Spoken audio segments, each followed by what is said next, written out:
Yo, what's up mga kaibigan? Nalina tayo magkwentuhan. Isa sa mga draft steals sana ng 2019 NBA Draft ay ang number 30 pick na si Kevin Porter Jr. Kilala nga siya ng madami bilang ang player na nang-trash talk noon kay Steph kung saan tinawanan lang ito ni Curry.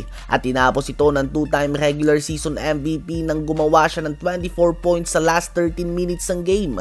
Ganun pa man, si Kevin Porter Jr. nga ay ang panibagong kaso ng wasted talent sa NBA.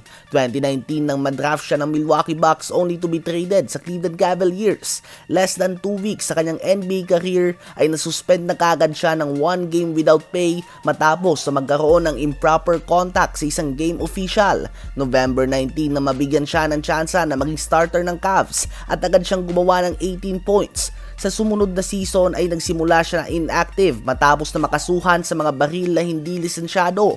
Nang bumalik siya sa basketball, January 18 nang inanunsyo naman ng Cavs na naghahanap na sila ng team matapos na mag-attitude itong si Porter Jr. sa kanilang locker room. Ito nga ay matapos na ibigay ng Cavs ang kanyang locker sa bagong trade na Taurean Prince at nilipat ang kanyang locker katabi ng mga bench players. Para nga kay Porter Jr. ay bastos umano ito, kaya naman siya ay na-trade sa Houston Rockets. Pagkadating niya nga sa Rockets ay inasign muna siya sa G League kung saan naghalimaw siya. Madalas siyang gumawa ng triple-double dito at nauwi niya nga ang scoring champion at assist leader sa G League sa taong yon.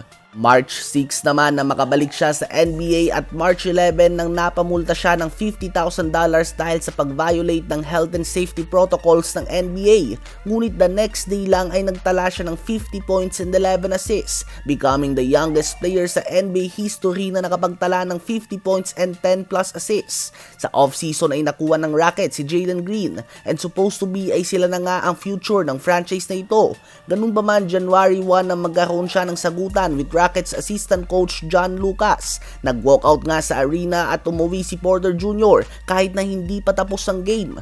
At dahil dyan ay muli siyang nasuspend. The next off-season, na-draft pa ng Rockets si Jabari Smith Jr. May solid young core na nga ang Rockets with him, Jalen Green, Jabari Smith Jr. at Alfred Sengun. Binigyan siya ng Rockets ng 4 years, $82.5 million contract. Ngunit sa sumunod na off-season ay inaresto si Porter Jr. matapos na bugbugin at sakalin ang kanyang kasintahan. If convicted ay pwede nga siyang makulong ng 7 taon.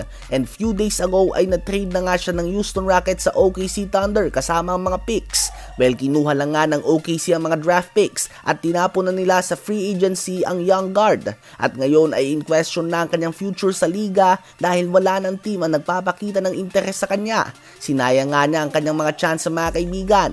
Sa Cavs nga ay parte na sana siya ngayon ng young core ni Darius Garland, Donovan Mitchell, Evan Mobley, Jarrett Allen and Emoni Bates. Sa Houston naman ay perfect situation na din sana ito sa kanya dahil may kalayaan siya na manguna at ipakita ang kanyang makakaya nang walang superstar na magsha-shadow sa kanya. Sa OKC din sana ngayon, young core din nga sana ito kung saan babagay sana siya kasama sila Josh Giddey, SGA at Chet Holmgren.